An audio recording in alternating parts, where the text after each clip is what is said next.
All during the year, we always hear about our founding fathers. When it's time to turn our Constitution into a living document that can be altered to fit the whims of the fringe, our founders are reduced to out-of-touch rich white guys who knew nothing about our world today or its issues. So, who were these rich white guys? You'd think from listening from the left, these men spent their whole lives delegating from a mansion or country club. By signing the Declaration of Independence on July 4, 1776, these men didn't have time to pat themselves on the back and count their money. They became fugitives. The Declaration of Independence was read aloud once more, and debate resumed. Though Jefferson was the best writer of all of them, he had been somewhat verbose. Congress hacked away the excess. They did a good job, as a side-by-side comparison of the rough draft and final text shows. A total of 86 alterations were made. Almost 500 words were eliminated, leaving 1,337. At last, after 3 days of wrangling, the document was put to a vote. Here in this hall, Patrick Henry had once thundered, "I am no longer a Virginian, sir, but an American." But today, the loud, sometimes bitter argument stilled, and without fanfare, the vote was taken from north to south by colonies, as was the custom. On July 4, 1776, the Declaration of Independence was adopted. There were no trumpets blown. No one stood on their chair and cheered. The afternoon was waning, and Congress had no thought of delaying the full calendar of routine business on its hands. For several hours, they worked on many other problems before adjourning for the day. What kind of men were the 56 signers who adopted the Declaration of Independence, and who, by their signing, committed an act of treason against the Crown? To each of you, the names Franklin, Adams, Hancock, and Jefferson are the most familiar household words. However, most of us know nothing of the other signers. Who were they? What happened to them? I imagine that to many of you, you'll be surprised at some of the names not there. George Washington, Alexander Hamilton, Patrick Henry, all were elsewhere. Ben Franklin was the only real old man.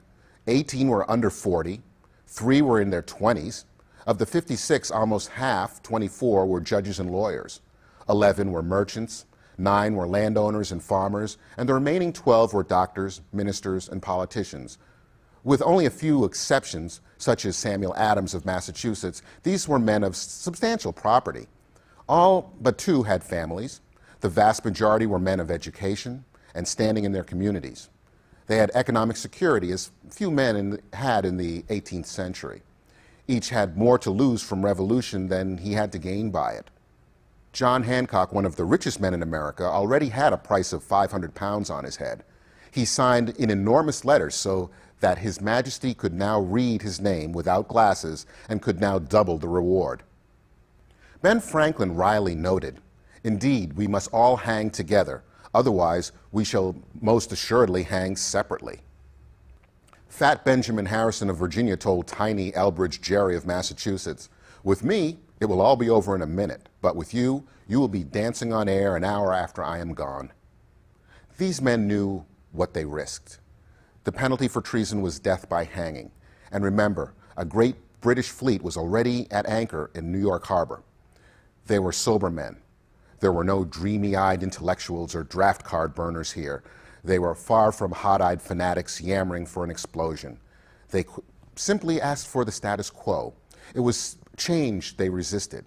It was equality with the mother country they desired. It was taxation with representation they sought. They were all conservatives, yet they rebelled. It was principle, not property, that had brought these men to Philadelphia. 2 of them became presidents of the United States. 7 of them became state governors. 1 died in office as vice president of the United States. Several would go on to be U.S. senators. William Ellery, delegate from Rhode Island, was curious to see the signers' faces as they committed this supreme act of personal courage. He saw some men sign quickly, but in no face was he able to discern real fear. Stephen Hopkins, Ellery's colleague from Rhode Island, was a man past 60. He signed with a shaking pen. He declared, "My hand trembles, but my heart does not." Even before the list was published, the British marked down every member of Congress suspected of having put his name to treason.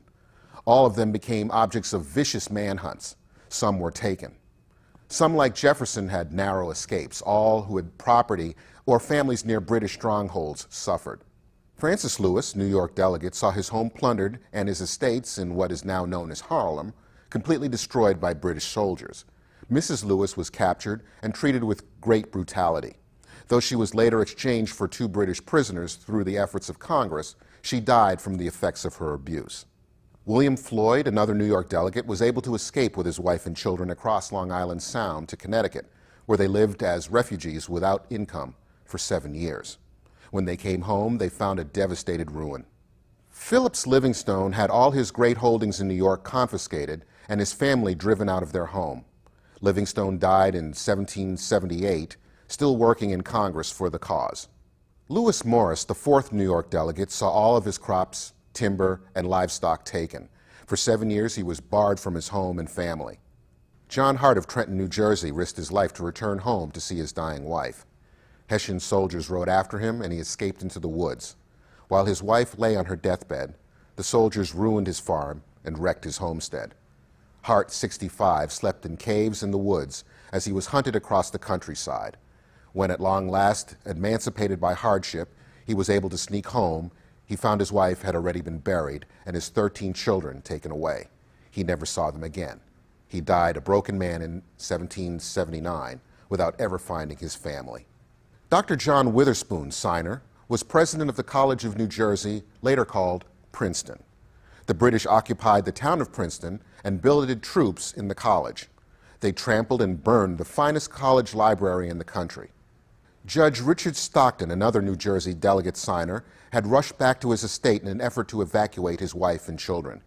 The family found refuge with friends, but a sympathizer betrayed them. Judge Stockton was pulled from his bed in the night and brutally beaten by the arresting soldiers.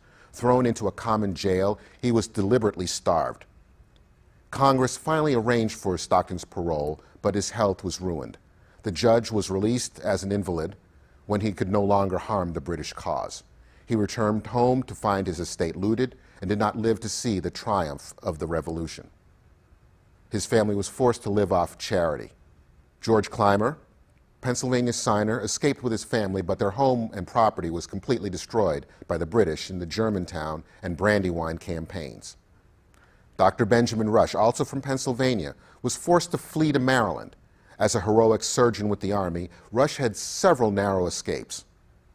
John Morton, a Tory in his views previous to the debate, lived in a strongly loyalist area of Pennsylvania.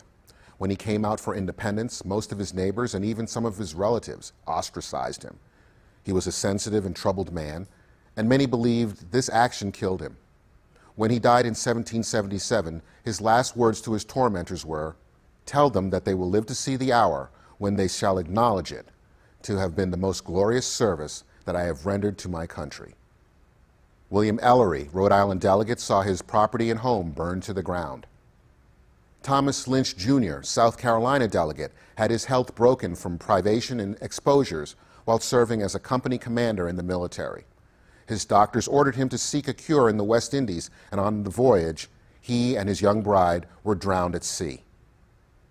Of those 56 who signed the Declaration of Independence, 9 died of wounds or hardships during the war. 5 were captured and imprisoned, in each case with brutal treatment. Several lost wives, sons, or entire families. One lost his 13 children. 2 wives were brutally treated. All were at one time or another the victims of manhunts and driven from their homes. 12 signers had their homes completely burned. 17 lost everything they owned. Yet not one defected or went back on his pledged word. Their honor and the nation they sacrificed so much to create is still intact. And finally, there is the New Jersey signer Abraham Clark. He gave 2 sons to the officer corps in the Revolutionary Army. They were captured and sent to the infamous British prison hulk afloat in New York Harbor known as the Hell Ship, Jersey, where 11,000 American captives were to die. The younger Clarks were treated with a special brutality because of their father. One was put in solitary with no food. With the end almost in sight and with the war almost won, no one could have blamed Abraham Clark for seceding to the British request when they offered him his sons' lives if he would recant and come out for the king in Parliament. The utter despair in this man's heart, the anguish in his very soul, must reach out to every one of us down through the 200 years with this answer: no, The 56 signers of the Declaration of Independence proved by their every deed that they made no idle boast when they composed the most magnificent curtain line in history. And for the support of this declaration, with a firm reliance on the protection of the divine providence, we mutually pledge to each other our lives, our fortunes, and our sacred honor.